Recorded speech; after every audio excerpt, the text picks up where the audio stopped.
What's up, everybody? Welcome back. Hope everybody's having a great day or night whenever you're watching this.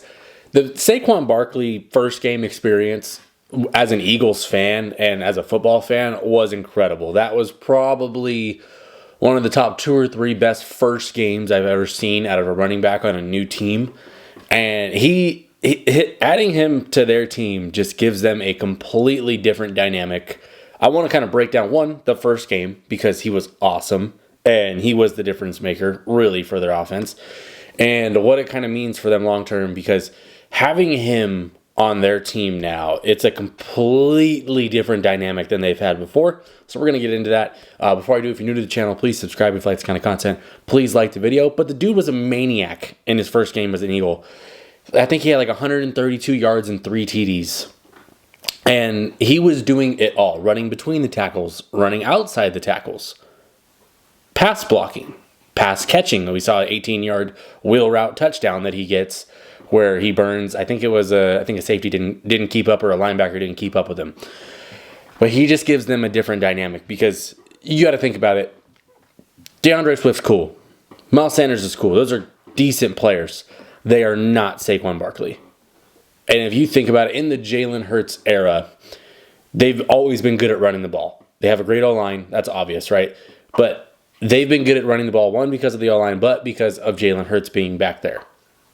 That is what would make them a good running team.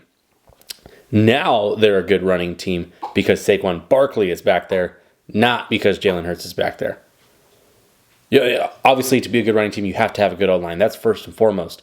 But before, teams were worried about what Jalen's going to do.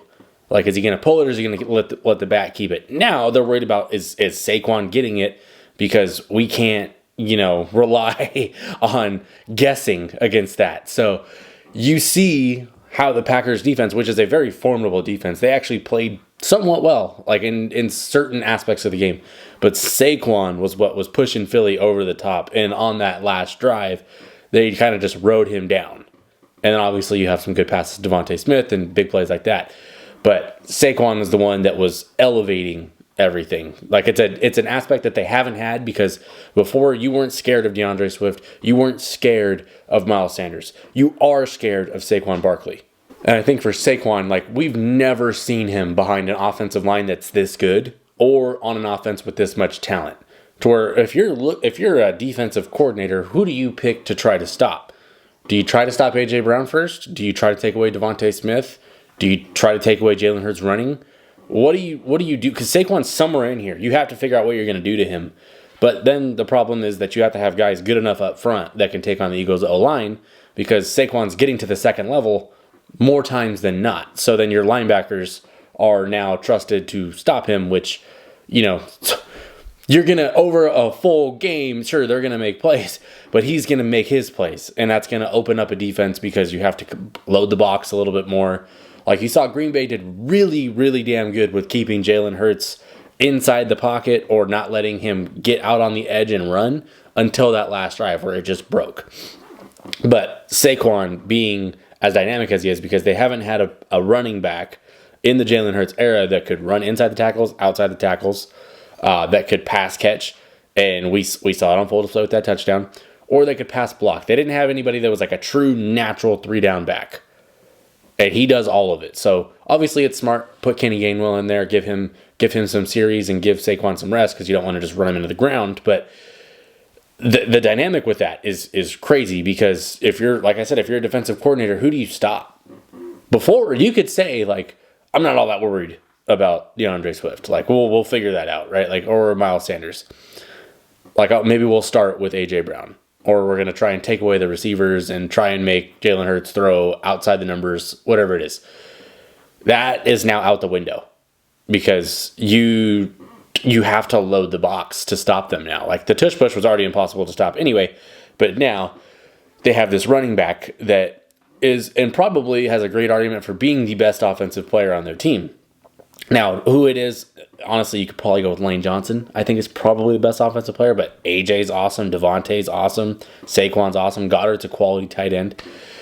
They're a matchup nightmare for everybody, but now it's to a whole different level because of how good Saquon is. And if you're the Giants, you are absolutely, like, I don't even know a word to describe the feeling that the Giants and their fans should have, because you let your best offensive player go to your biggest rival in your division. And their owner even said, like, I will be losing sleep if Saquon goes to Philadelphia. He goes to Philadelphia, what's he do? 3 touchdowns, 132 yards in his first game against an elite team in the Packers and a really solid defense, in my opinion, that added a lot of good talent. Yeah, if you're the Giants, you're thinking, fuck, we just screwed this up. And it could have been, like, Saquon had options, and he chose to go to Philly, and I think he made the right choice. Obviously, it's going to be a long season. We'll see if that... we'll see how that pans out, of course. But he could be in for the best year of his career because he's never played on a line this good. He's never played with a quarterback this good. He's never played with a receiving core this good. He's feasting now. He's licking his chops because he knows he's going to get his numbers. He's going to make plays, and he's not the focal point. And there are games where he's probably will be the focal point, but he doesn't have to be. And that is what's going to elevate Saquon's game because now he's going to have just a lot less pressure. And that's going to take pressure off of Jalen Hurts. It's going to take pressure off the receivers. It's going to take pressure off of Kellen Moore, the coordinator, because he's going to just be tell the defense, pick your poison. Who are you going to stop? You going to load the box? Okay, cool. Well, A.J. Brown's going for a 67-yard touchdown on your best corner. You're going to come up and play press coverage? Well, Devonta Smith is outrunning your safety. You're going to play off? Okay, Saquon's running down your throat. You're screwed. And I thought Green Bay actually did a really good job of trying to contain Philly's offense. But you got to think about it. Philly put up 34 points, and they didn't score in the first quarter. And they played terrible to start the game. Like it was clearly first game jitters and rust and just timing not being there. But you basically put up 34 points in 3 quarters. And you played against a good defense, a really good team. I just think Saquon is the biggest reason why they did so well yesterday, because they forced Green Bay to make a choice. Who do you want to stop? And at the end of the day, it just looked like Saquon was unstoppable out there. And of course, we do have to give a little credit to the heads-up play of, they do it for the tush push and Jalen Hurts fumbles the damn snap and Saquon's right there and gets on it. That's stuff that, I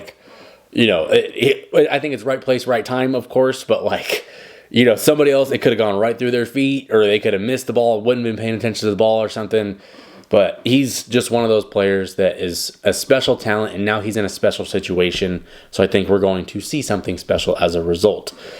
Long term, over this whole season, this offense looks unstoppable because of the fact that they add this new dimension to where they could always run the ball before, right? We knew they could run the ball, but they could run the ball in large part because the quarterback can run. Now they can run the ball because the running back is as legit as it comes and has been, he's never seen holes this big in New York. If he saw them, it's because he made them, right? That's usually how that would kind of turn out. But now I just can't wait to see what he does over a full season in a situation like this because, they're going to play against the Cowboys, who are going to be good. They're going to play against the Giants, who are probably, the defense could be good. They're going to play against the Commanders, who are in a rebuild. There's a lot of games on Philly's schedule that he should be eating big time. And I want to predict his stat line, but because of how much talent's on their team, they could have a game where they're just we're going to throw it 40 times. And A.J. Brown's going to have 180 yards, and Devonta Smith's going to have 120. There's going to be games where they just choose to do something else. But realistically, he could easily clear 1,500 rushing yards on this team. And Kellen Moore, as a play caller, is very good because he does know how to maximize good talent. And I think this is going to help Jalen Hurts because you're going to load the box more, and then eventually he is going to break those outside edges. Somebody's going to lose contain. There's an earthquake going on right now. That is, let's hope the house does not cave in on top of me right now. That would be really embarrassing for this video. But, yeah, gotta love Southern California. Anyway, yeah, Saquon Barkley is awesome. I am really excited to see what he does in his first season on a actually good offense. Someone is blowing up my phone, and that is somebody texting me about an earthquake that I just felt. Anyway, this is getting me completely off topic. What do you think Saquon's stat line is going to be like? Because let's put it this way. His pace right now is over 2,000 yards and I think like 48 touchdowns or 51 touchdowns. Right now is the pace that he's on after one game. Of course, he's not going to do that.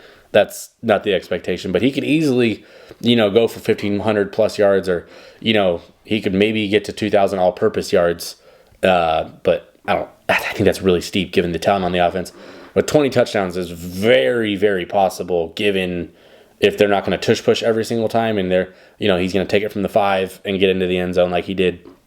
There's a lot of potential for him to have an explosive season as a running back and potentially be the best free agent signing of the offseason because of the fit and everything that works. And it just elevates Philly to a whole different level that they haven't been offensively. And they were already really good offensively before. So I think it's scary hours in Philadelphia, and I do not want to be any defenses playing them. But the first game being a small sample size, of course, but it was against a good defense in Green Bay, and he was eating. So who knows what happens over a long season, but I think it's going to be special. Anyway, let me know in the comments how you feel about Saquon Barkley's debut game as a Philadelphia Eagle. I have been a giant fan of him since he was a Giant. That was not a pun that was intended there. But I've seen this guy throw up the deuces when he was 5 yards past the line of scrimmage and knew that he was taking it 70 more against Philly. Now you get to see him do it with Philly. And I think that's fun. So, thanks for watching. I'm done. Peace.